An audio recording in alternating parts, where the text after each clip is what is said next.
To save as project in CapCut PC. So in this video, I'll show you step by step. After you finish editing your project, tap on this menu at the top right side, left side, tap on the arrow beside the menu, and then go to back to home page.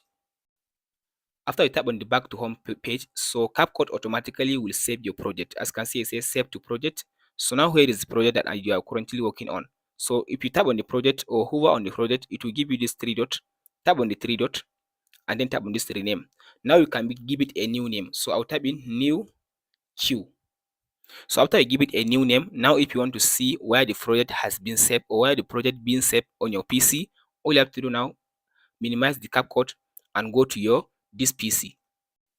After you open your C drive like this, so all you have to do now, tap on this three dot on your C drive and then go to options. So now go to view and make sure to turn on this option which says show hidden files folder and tap on OK. So from there, then scroll to down and go to users, go to user that you are currently in and go to app data, go to local, go to CapCut, and then go to user data, and then go ahead and find a folder which says project.